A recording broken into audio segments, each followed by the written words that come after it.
नमस्कार दोस्तों, स्वागत है आपका हमारे चैनल क्लियर योर कॉन्सेप्ट्स में। दोस्तों, आज हम बात करेंगे लैम्डा के संबंध में। मगर ये लैम्डा फिजिक्स का नहीं है, ये लैम्डा साहित्य का है, ये लैम्डा जीवन के उतार चढ़ाव का है, ये लैम्डा जीवन के संघर्षों की कहानी को बयां करता है। यह लैम्डा यह बतलाता है कि आदमी कभी असफल नहीं होता, उसे मौके बनाने पड़ते हैं। एक असफलता दूसरी सफलता की ओर हमें प्रेरित करती है। जी हाँ, आपने सही समझा है। मैं बात कर रहा हूँ इस पुस्तक लैम्डा की, जो लेखक कपिल शर्मा द्वारा लिखी गई है।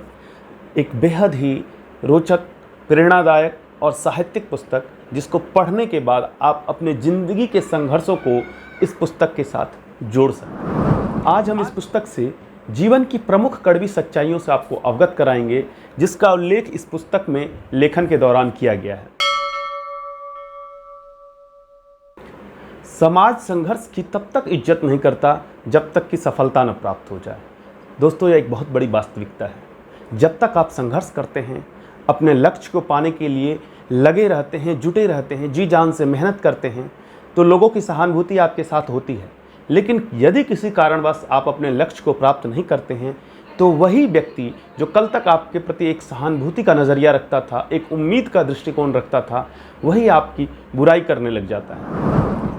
कुछ कदम की दूरी से हुई हार भी आपको हीरो नहीं बनने देती है। यह एक बहुत बड़ी सच्चाई है कि यदि आप संघर्ष के दौरान सफलता के नज़दीक पहुंच जाते हैं और अंतिम रूप से सफल नहीं होते हैं, तो आप एक फेलियर की तरह देखे जाते हैं, एक हारे हुए व्यक्ति की तरह देखे जाते हैं। जैसा कि यह कहानी जो है यूपीएससी तैयारी से लेकर के जुड़ा हुआ है, तो उस संदर्भ में हम समझ सकते हैं कि यदि आप पीटी का एग्ज़ाम क्रॉस करते हैं, मेंस का एग्ज़ाम क्रॉस करते हैं, इंटरव्यू भी देते हैं, लेकिन यदि अंतिम रूप से आप चयनित नहीं होते हैं, तब भी आप एक हारे हुए खिलाड़ी की तरह समाज में होते हैं। आपका जो उतना मेहनत होता है, उतना जो संघर्ष होता है, उसका समाज कोई बहुत इज्जत नहीं करता है।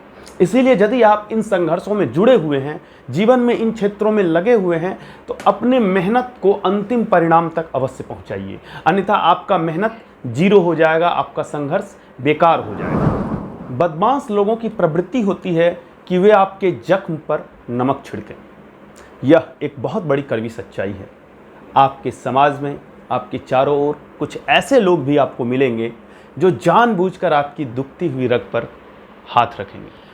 ये जो व्यक्ति होते हैं, वो खुद असफल होते हैं, उनका ज़िंदगी बहुत सफल नहीं होता है, खुद असंतुष्ट होते हैं, लेकिन अपनी असंतुष्टि और अपनी असफलता का मूल्यांकन करने के बजाय ऐसे व्यक्ति जो हैं, दूसरों की असफलता पर प्रश्न चिन्ह लगाते हैं, दूसरों की तरफ उंगलियों को इंगित करते हैं, दूसरों के जख्मों पर नमक छिड़कते हैं, और उससे जो एक मिथ्या आनंद प्राप्त होता है, उस आनंद में वे आनंदित रहते हैं। जिसको वक्त हरा देता है, उसका मजाक हर कोई उड़ाता है, और ये एक बहुत बड़ी सच्चाई है।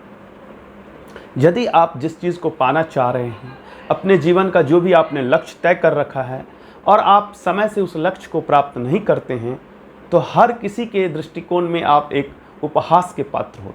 कहा भी जाता है कि जब आप किसी नए कार्य को अपने हाथ में लेते हैं, तो हर कोई आपको पीछे खींचने की कोशिश करेगा। जब आप उस कार्य में आगे बढ़ जाते हैं, तो हर कोई आपकी निंदा शुरू करेगा, और जब आप सफल हो जाते हैं, तो हर कोई आपकी प्रशंसा करेगा। लेकिन यदि आप फिर असफल हो गए उसमें, तो हर कोई आपका मजाक उड़ाएगा, आपको उपहास का पात्र बनाएगा।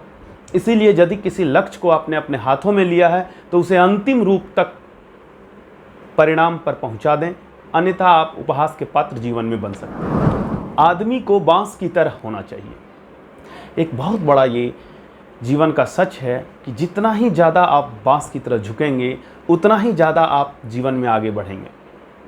प्रायः होता क्या है कि जब हम थोड़ी बहुत सफलता प्राप्त करते हैं, तो हमारे अंदर एक अहंकार का बीज पैदा होता है, और वह हमें इतना कड़ा कर देता है कि थोड़ी सी भी अगर हवा और आंधी चलती है, तो हम टूट कर बिखर जाते हैं। बजाय इसके, अगर हम जीवन में कितना भी ऊंचा क्यों ना हो जाएं, जीवन में सफलता की कितनी भी ऊंचाई को क्यों ना छू लें, बांस की तरह झुक कर रहें, तो हमारी सफलता और भी ऊपर की तरफ जाएगी। और यह सच्चाई इस किताब में दर्शाई गई। जब कोई सफलता प्राप्त करता है, तो उसकी सफलता दूसरों के सपनों को राह दिखलाती है। और ये एक बहुत बड़ी सच्चाई है हमारे जीवन की कि जब हम सफल होते हैं, तो हमसे कई और लोग उत्साहित होते हैं, और उनके अंदर जो सपने चल रहे होते हैं, वो उन सपनों को और भी मजबूती से सफलता की ओर बढ़ाने का प्रयास करता है। यदि मान लीजिए आप किसी परीक्षा की तैयारी करते हैं और आप सफल हो जाते हैं, तो उस प्रकार की तैयारी करने वाले सारे बच्चों में एक उत्साह आता है, एक नया जोश आता है। इसीलिए आपका सफल होना बहुत ज़रूरी है, क्योंकि आपके सफल होने से ही औरों को भी सफल होने के लिए प्रेरणा मिलेगी। किसी भी जीत के लिए एक सिस्टम की ज़रूरत होती है, लेकिन जहाँ संसाधन सीमित हो वहाँ आपको अपने अंदर को मजबूत करना होगा। आपके अंदर की प्रेरणा, आपका अनुशासन, आपका मेहनत और आपका लक्ष्य के प्रति समर्पण, यह जो अंदर का सिस्टम है, यही आपको जीत तक ले जाएगा।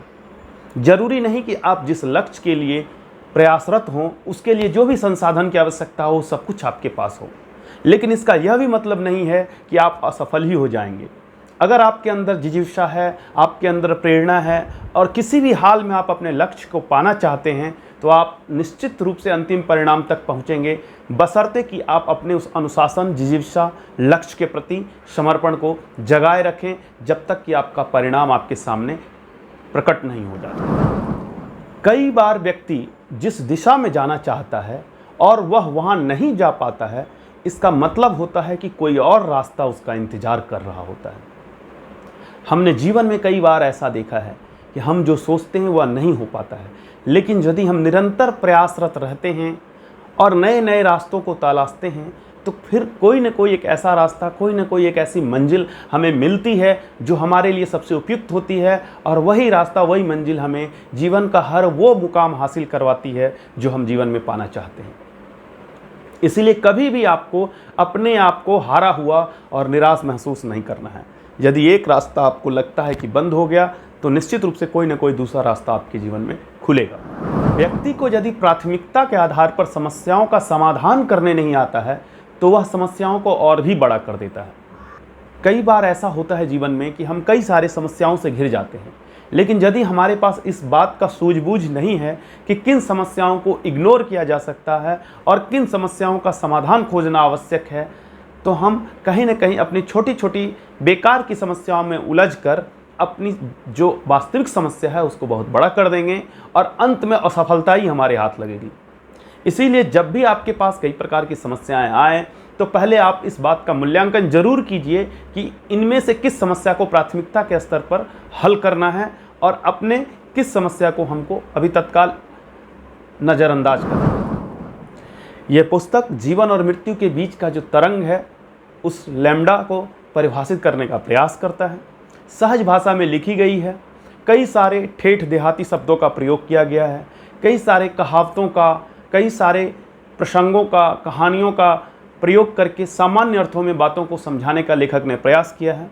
बहुत ही बेहतरीन पुस्तक है, आप इसे निश्चित रूप से एक बार पढ़ सकते हैं।